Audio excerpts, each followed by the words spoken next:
do most agents who don't have access to the secrets that the top agents in our industry hoard to themselves grow and prosper in today's real estate environment? That's the question. And this video podcast is the answer. I'm Pat Hyben, and welcome to Real Estate Rockstars.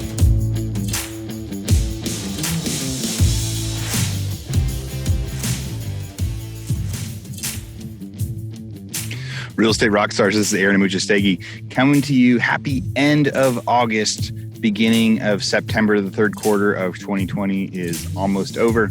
And, you know, as I look toward the end of the year, I feel like there is a light at the end of the tunnel. I think there is a lot of interesting news and experiences out there. But 2020 is coming to an end. And I know that, we're almost 3/4 of the way there. So today is that special podcast. This one is going to be 25 to 30 minutes long. We're going to take all of the episodes that we recorded in August. We're going to share a few minutes of each clip with you so you can decide if you want to go back and listen to it later. I'm recording this one from on the road. Right now I'm on my multi-state RV roadshow. So we are a couple weeks in to our 2-month journey. I'm recording this from an RV park out in Rapid City, South Dakota. And I tell you what, I've been seeing so much as we've been traveling around. So without further ado, let's get started with this version of the Real Estate Rockstars podcast, Best of August. First up, we have episode 922. This was with Rachelscheid, who's one of the 30 under 30, who this one action doubled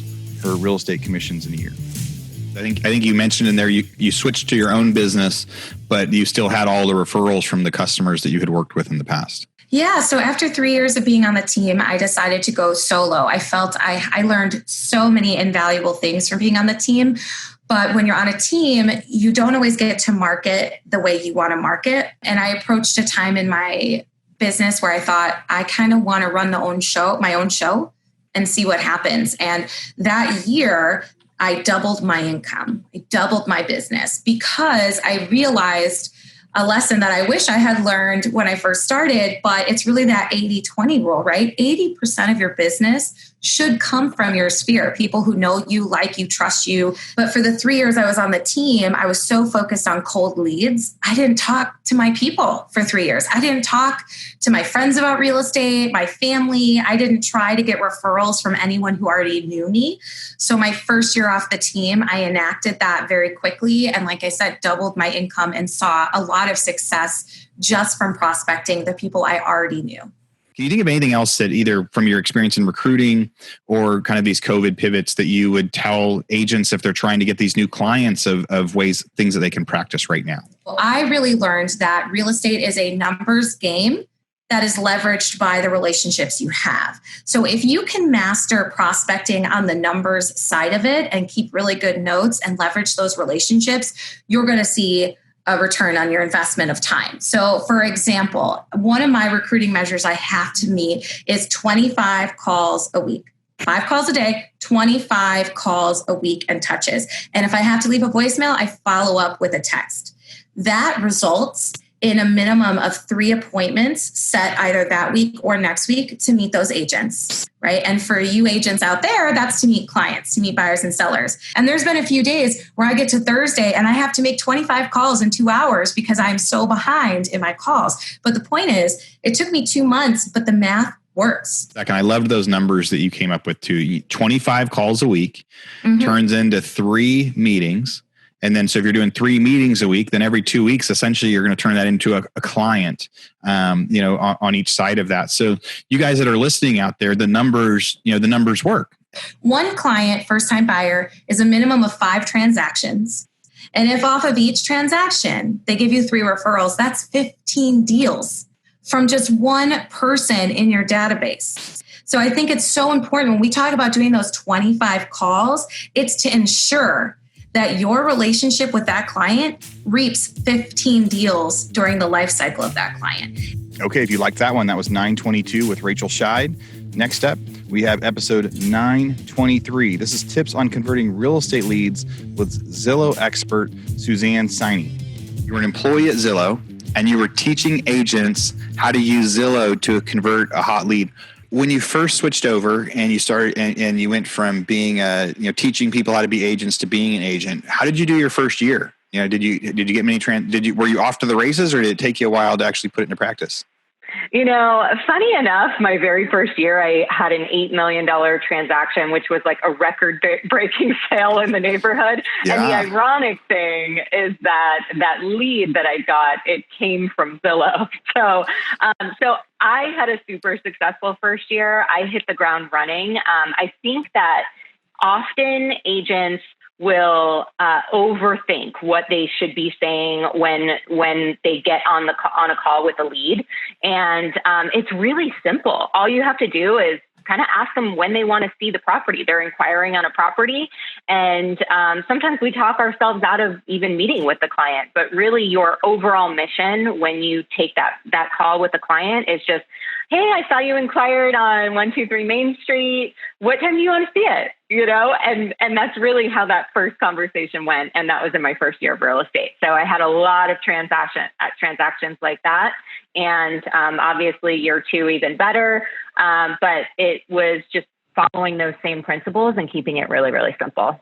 So what would you consider a hot lead? If somebody's trying to say what's the hottest lead that you see when you're going to say, hey, this is a hot lead. And then what is that conversion plan? How should someone convert that hot lead to a customer? To me, a warm lead is a lead that's coming from a buyer or seller online that's saying, hey, I'm raising their hand and saying that they want to buy or sell.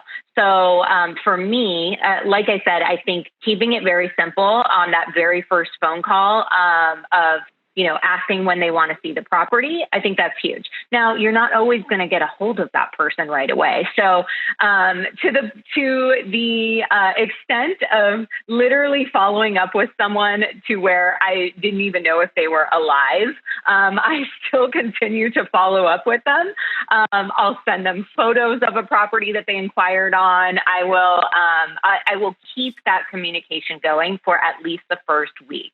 But I'll humanize it. I think that there are so many tools with technology these days where there's autoresponders and there's all these other things going out.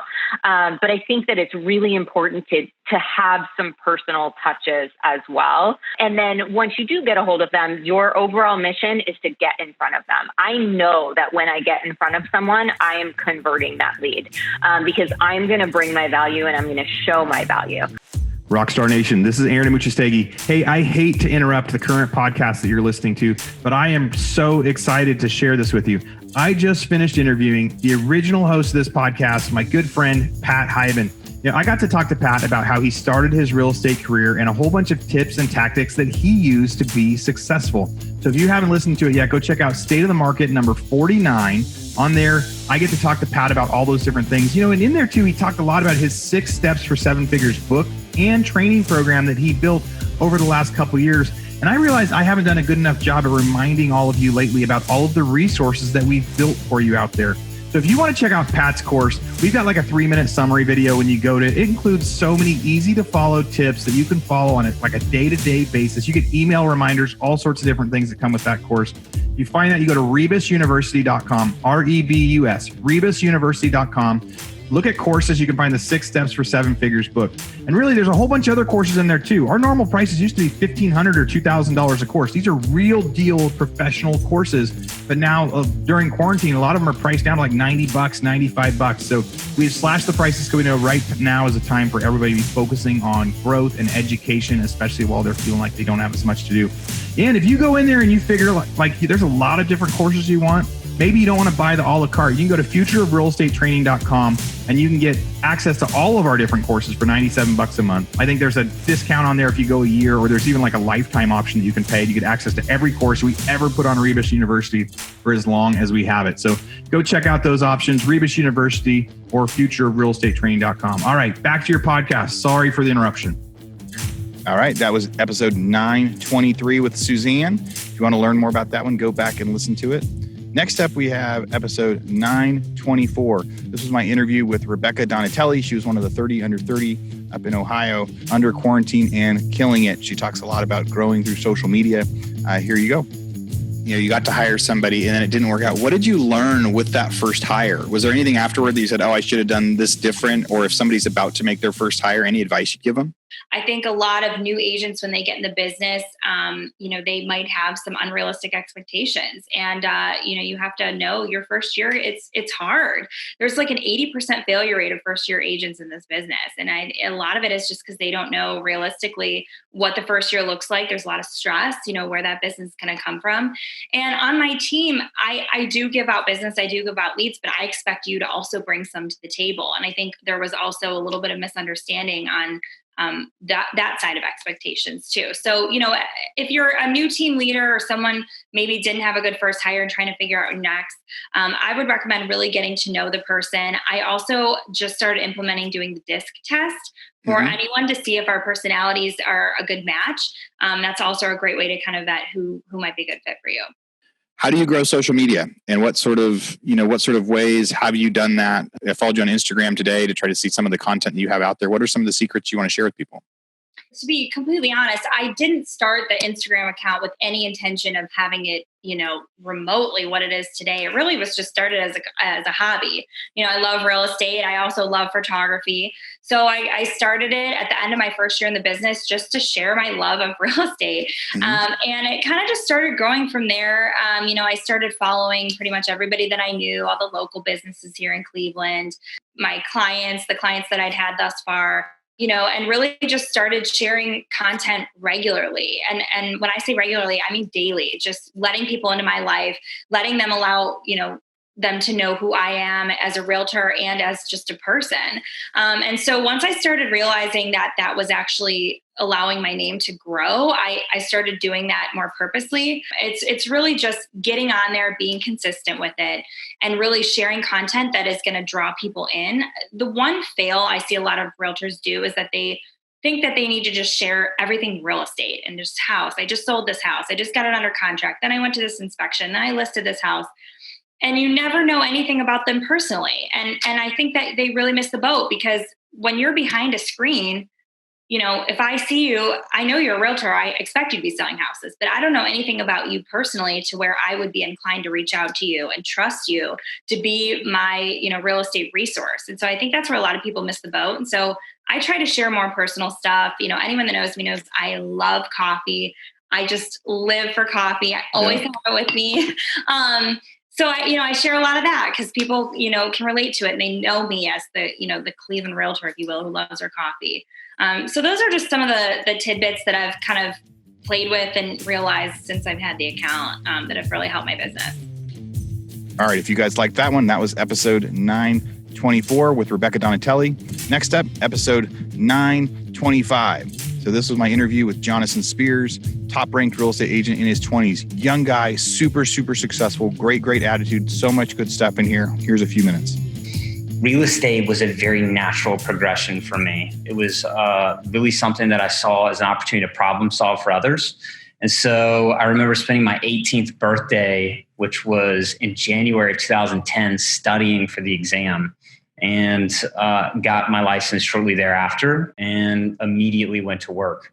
But when you first had to go from, hey, listings aren't going to come to me, I have to go find them, and wait, I've got to become a dialer. What did you learn during that experience that new agents should hear now? I love that term, a dialer.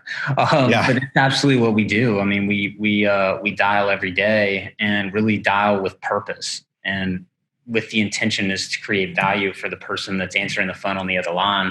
For me, I was transitioning more from representing buyers and spending all day in my car, shuffling people from listing to listing, to being in a position where my best value play was representing a seller with the tools in my tool belt that I didn't have previously. And that was really a skill set that had to be developed and cultivated, because when you're a buyer's agent, you are very reactive. Buyer says jump, you say how high. Buyer says, hey, I need you to meet me at this property at X time. You say, sure, let me clear my schedule. I had to learn, how do I control my business and how do I control my time? And that time management aspect is where that dialing for dollars comes in. You block prospecting windows every day to make sure that you're talking to the people you need to talk to. So what is your best method today? What do you think? And if somebody was saying, hey, I want to get into luxury real estate, and I know every market's different, but if they were going to focus on just one, what would you tell them? What I would say, if you were trying to cultivate listings in just one sector of the market, I would try to pick up a farming area that you know intimately and that you are borderline obsessed with. That's kind of where I started. Farming areas were areas of the market that I was most passionate about, and making sure that not only did I understand who lived there, but I also understand who was transacting there. When I go into listing appointments today, I think one of the strongest messages that I have for a prospective seller is not only can I show you stats in your market, but let me tell you the story of why these homes transacted. If you've got somebody with a unique property and you're trying to bring the most value to them, and in their mind, of course their home should be priced ahead of market because it's their home. But being able to come to them and say, look, we sold your neighbor's house for X, Y, and Z because they had a pool built by a notable architect in Nashville, or some unique feature that they may not have. Them being able to get that story allows them to digest the market at a higher level. So looking for those small, minute ways to bring value, there's value in the stories as to why people transact. What are some things that when you first got started in real estate that you wish someone would have told you, or that you've known that was an aha moment later that you're like, wow, if I'd have known this last year, my life would be way different? Have you had any of those? If I was looking back towards the beginning of my career, I'd say get very comfortable being rejected and be very comfortable with people saying no. Just like when somebody calls off my mailer, hey, please take me off of your mailing list. I'm never selling my house. Click. No problem. I'm so glad to hear from you. Always respond positively, and take that negative remark as just a checkbox, next, and be systematic. That's the other thing. If I would have started my career with less of this frenzy and trying to fit into chaos instead of controlling it and controlling that schedule and really the narrative of my career, I feel like I would have been further along faster. So being systematic about your approach, whether it's prospecting, every day, have an ideal daily schedule where you can filter through what is a necessity first. I always tell my team it's called eating the frog. And the first thing they do when they wake up, they need to knock out the hardest tasks of the day. That way they can focus on being most productive as their day goes on. But proactivity and being systematic, it's very simple. If you liked that one, the reminder, that was episode 925 with Jonathan Spears. You can go back and listen to it some more. Next up, we have State of the Market 54. I did this one by myself. One of the titles to it was the highest FHA delinquency rate in 4 decades. Here's a few minutes of that. So this one just came out yesterday. And so it came out on Politico, and it says HUD to extend foreclosure ban protecting 8.1 million people until 2021. Now I have to tell you, I read the article that they said that's a huge headline, right? That they are going to extend the foreclosure moratorium. So I think most of you guys know and have heard as real estate experts, the last few months they've said, hey, no foreclosures. So any government-backed Fannie Mae, FHA loan, there's been a foreclosure moratorium. They have not been able to evict or foreclose on those. And so that is set to expire on the last day of August this month. So that's set to expire in 11 days. And what we've seen, there still have been foreclosures, but they've all been, business, hard money type loans, and everything else has been slowed down to almost nothing. But then they use a quote that I did hear. It said the Trump administration is looking at using local authorities to extend relief through the calendar year. But that doesn't really say what that relief is. It includes funds as well as moratoriums on foreclosures and evictions. So I'm not sure if it really is going to extend the ban on all FHA or not. But that is what Politico is setting 2 days ago. This was Prashant Gopal at Bloomberg.com. And that highlight says FHA mortgage delinquencies reach a record. So reach a record. It says the share of late FHA loans rose to almost 16% in the second quarter, up from 9.7% in the first quarter, and the highest level ever recorded. And they started these records back in 1979. So what does that really tell you? FHA mortgage delinquencies reach a record level led by New Jersey. So if you have 16% of FHA loans are in default and it's the highest ever, that means there are more people that aren't paying their FHA loans than stopped paying in 2007, 2008, 2009, absolute housing crash, foreclosures everywhere. There are more people today that haven't paid their mortgage. That is something to keep an eye on. We've mostly had great real estate news the last 6 months, but now we're starting to see a few little adjustments that I want you guys to pay attention to. Again, especially if you're in a market where there's a lot of FHA priced homes, or if you have FHA priced clients. If you focus on new home buyers, then you need to be paying attention to this. I also believe that if they shut down FHA foreclosures, it is going to be tougher for lenders to lend on FHA loans. And so I also see more stringent things coming in, requiring, overlays with higher credit scores and things like that.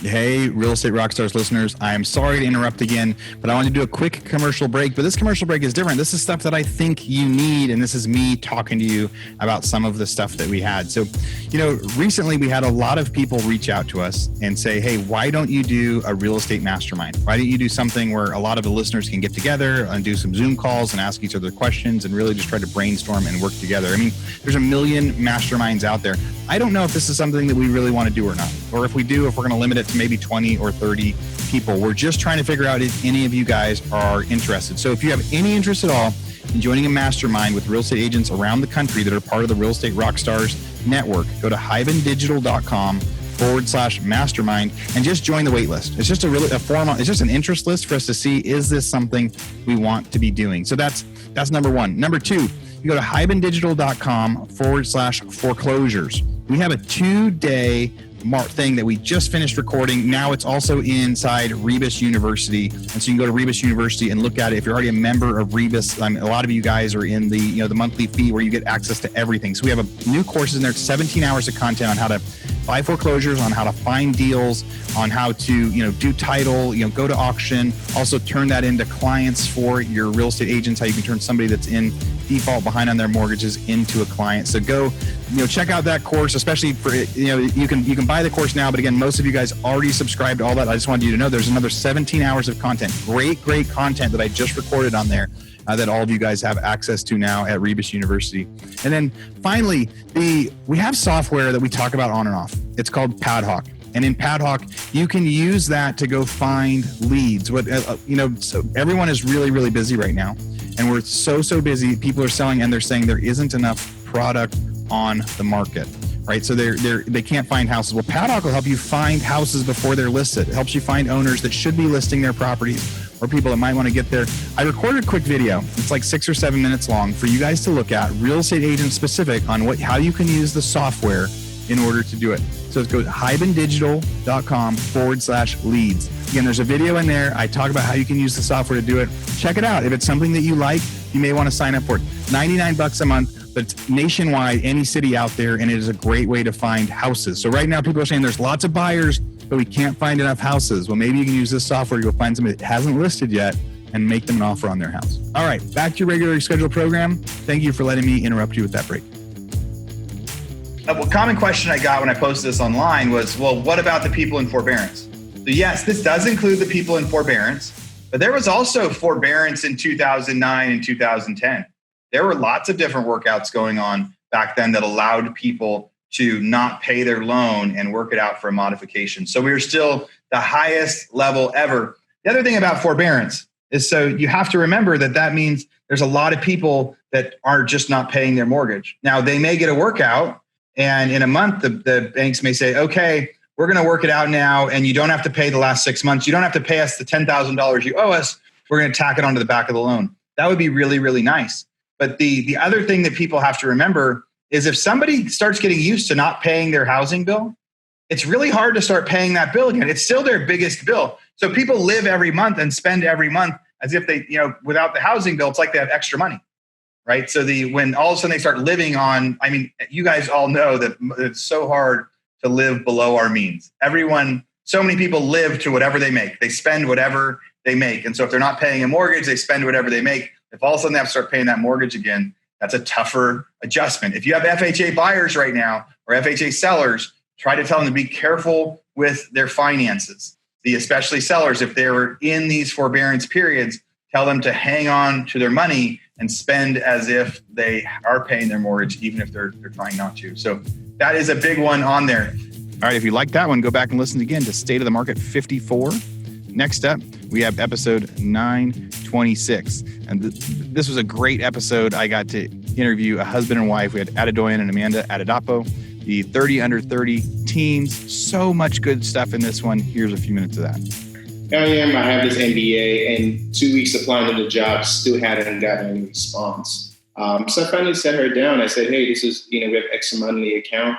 This is how much we can go. And I think we may have to go get jobs again. And meanwhile, I just left my job 8 months ago, right? They told me to leave mine. And I told her to leave hers confidently, maybe overconfidently. Yeah. So, and we told all these people we're leaving their jobs, going full-time in real estate, and here we are. We broke. So this was August. So we felt sorry for ourselves. I think we had like maybe 30-minute, 40-minute conversation. And then I was like, all right, I've heard every story from Keller Williams. Yeah. I've listened to all the podcasts, including yours, Mr. Pat, if you're out there listening. And I have heard all the stories of people losing everything. I'm talking about Hurricane Katrina levels and coming back and being on Gary Keller's stage. Like I've been in like trainings for people and I've seen those stories. I'm like, what's so different between them and us besides good old fashioned work ethic and faith? So let's pick up our big boy and big girl pants and let's go to work, period. That was the conversation. It was like, we decided that we were going to do this. We decided. And we're going to do it on a higher level. And we're going to do it on the high level. We are not going to be average because I don't do anything average. So like, let's do this. So we picked up the phone that following day and we hit those calls like a telemarketer. What are some of the lessons you guys have learned through quarantine and COVID and all the craziness? So for me, I would say is just being consistent in everything, right? Whether it's in professional or in your business life. So, if we're going back to the interview, how we talked about taking massive action, you just don't take massive action for one day. It's being able to do it consistently every day because eventually that's what's going to yield the results, not just the one time. So for me, again, working out steadily, doing my lead generation, doing my lead follow-up, still understanding that, we have to get through, right? We know when the end is coming. But for a lot of people, it's just a process, because they don't know when it's going to be over. It's sometimes difficult, but if you just keep pushing through every day and keep doing consistently the actions to get the results, then eventually you get the results you're looking for. Amanda, anything you would add for like advice that you would give to somebody if they're like working with their spouse or going to work with their spouse, something they should think about or something that would help them? Love your partner. Love your partner. If it is your spouse, if it is actually your spouse, like take time to cheer them on. I noticed that a lot in like marital, like relationship things. Like they see everything as an expectation and not a gift. Like when he does the numbers for me or when he reminds me of my appointments, because I'm horrible with calendar management, I take the time to say thank you. Because it is not an expectation for him to do that.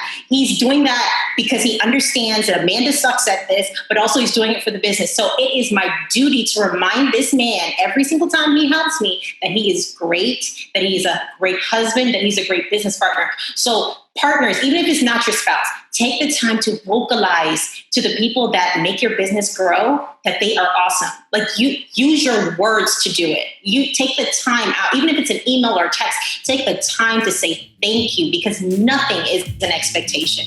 Everything is a gift. All right. Remember, if you liked that one, that was episode 926 with Adedoyan and Amanda Adedapo. Adedoyan, we called him AD during that interview. Next, State of the Market 55. This was a recording that I did by myself. How long will home values surge? Here's a few minutes of it. This is an article in Inman, a technology article. It says, EasyKnock CEO predicts lasting pandemic-induced slump to hit this fall. So many U.S. regions are experiencing a surging real estate market, but Jared Kessler believes it will be short-lived and the market could start to slow as early as October. So let's dig into this article a little bit. So he said, the founder and CEO of home leaseback company EasyKnock thinks the current boom times in the housing market are just temporary and the coronavirus pandemic may ultimately spell years of trouble for real estate. That's something that a lot of people have been concerned about since it started, but the market has been performing so strong, it's hard to see that. But Kessler made the comments while speaking with Inman to discuss the near future of real estate as well as their fundraising success. EasyKnock announced this month that it raised an additional $5 million as part of a Series B funding round. that came from, financial tech. So there's a lot of different real estate tech companies. I can't believe that EasyKnock has raised over $215 million in debt equity financing with all of these different people going out there. But one of the things that they're seeing right now is there's a high demand of trying to get people to sell their house direct before actually going to an agent. But that CEO, they have a lot of funding. They're doing a lot of research, and they're actually predicting that the market could start to slow in just the next couple months. And why would I give you an opinion piece on just somebody that owns a technology company? I think really because they've raised a lot of money and they have some of their own research teams. We used to tell people to invest in homes where Home Depot went. So back in the early 2000s, once Home Depot went into a town, they had a belief that that town was about to hit a big building boom. So sometimes you can follow the trends of other companies as you make yours. You don't have to spend a whole bunch of money on research. You can chase companies that are spending that money on research. All right, here's an article from Inman. It said this is the only city where home prices declined in the second quarter. So that's kind of interesting, right? So home prices have been going up anywhere. Would any of you guess where it is? So we talked a little bit about this last week. Home prices in the U.S. spiked 5.4% year over year in the second quarter. They increased in every single U.S. city except San Francisco. That's a baffling thing to me. So prices increase in every single U.S. city except San Francisco. We talked about that last week, the exodus from the city for a variety of reasons. It's from tech being able to work from home now, from people realizing that living in a city isn't fun during pandemic times, and and a lot of different policies that were happening inside the city. So I don't have to get into the opinions of why that's happening, but there is an absolute fact right there. Agents right now, it is tougher to be an agent though. So many of our agents, many of the people who get on the podcast are absolutely crushing it. But I want you guys to know, I also know that when demand goes down, when inventory goes down, prices go up. That means less houses are selling. And most of our listeners out there aren't doing 100 transactions a year or 50. You guys are trying to do 5 or 10 or 20. And I know in this tightening market, sometimes it can get a little overwhelming because when there's less inventory, it's much harder to get that deal and you need that 1 or 2 deals. So what I would say is right now as summer is ending, right, we're going into these areas where some people are saying, hey, the market is about to be a lot more difficult. The best thing about the market when it gets difficult though is your old-fashioned hard work and going out there and working hard for your clients. That's when it pays off the most. During really strong markets, everybody looks brilliant. Everybody looks great. And it seems like it doesn't matter if you're putting in the extra effort or not, that someone else is getting your listing instead. People weren't interviewing multiple people. They were just hiring the first person they talked to. So get on your game and go out there and try to get more deals. If you need help trying to find ways to get deals, we have a huge resource page that we put on the hibandigital.com website. All right, if you liked that one, that was State of the Market 55. Go back and listen to the rest. Next up, we have episode 927. This is with Francis Mangabot. He talked a lot about building intentional friendships and relationships with people that then turned into a huge real estate business. The top agents that were in my brokerage, I was taking them out to like lunch, dinner, and it wasn't like hey, let's go to like McDonald's for lunch or dinner. I'd take them to like the nicest places like Barclay Prime where they have $120 cheesesteak just so, they would remember me. And for me, I want to add value to their life and what they're doing just because anyone who makes $1 million a year, their time's worth $500 an hour. So if I'm taking them out to a 2-hour lunch, it's technically $1,000 that I'm netting in my pocket. And what's dinner going to cost for that? It's like $200-$300. So I'm actually benefiting more from learning from them and having them take 2 hours of their day to kind of help me and do me a favor. One of the things that I've been fortunate to be able to do is I guess now I'm in like I don't know how to call it, like the high income, like Philadelphia friend group to where I have friends all the time who want to go buy houses like $500,000 to $1 million. And it's great to be in the network or in the friend group. Yeah. But that was a friend group. I mean, you were intentional about building that group, right? Absolutely. You wanted to go because a lot of people will say housing prices aren't that here, or, hey, I don't have a bunch of friends that can buy $500,000 $1 million houses, but you didn't either when you started getting into real estate. Absolutely. And what I would say, Aaron, to that is that my intention when I was going out and grabbing lunch and stuff, it's not to like, hey, let me do this so I can go and get business in return. I always had money, like even when I first started. So my mindset when going out is like, how do I add value to their life, or how can I introduce someone to someone else where they're going to benefit? And I'd say that has really like helped me out. It's kind of like when you go and pick up the phone, is the other person going to pick the phone up right away, or are they going to like reply with some automated text message and they'll call you like later down the road? So I always, like to add so much value that when I'm calling, they're going to pick up right away, or they're going to text me, hey, I can chat in like 30 minutes. All right. And if you liked that one, you can go back and listen to episode 927 again. And that is the end of our August highlights episode for the Real Estate Rockstars podcast. We had so many great interviews in August. We have a lot scheduled for you also in September. If there was one of those that you loved, go back and listen to the whole thing. Be sure to share it on social media, tell your friends about it, and reach out to a lot of the people we interviewed. They want to hear that you heard them on the podcast. Reach out to them for advice. They love getting to hear things about that. And as always, thank you for being a Real Estate Rockstars listener, and we'll be back to you in just a couple days.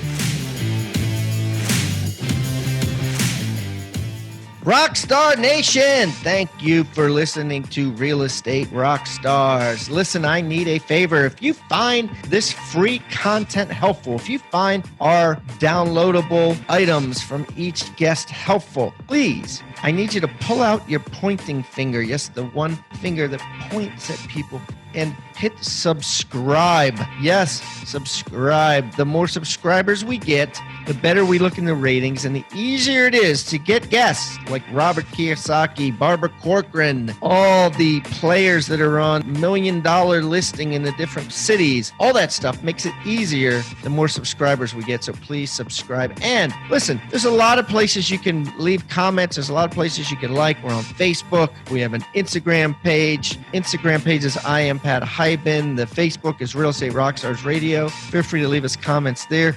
The most popular form of commenting seems to happen on YouTube. Yes, for whatever reason, it's a very open environment. So just go to YouTube and go to Real Estate Rockstars Radio. Leave us comments there. Some of them we will read on the show. We love your feedback. So thanks, guys, and I hope you are having a great day. Oh, and also, listen, if you're going to subscribe and you haven't already left a review on iTunes, please do that too. Have a great day, and thanks so much, Rockstar Nation. I really appreciate you.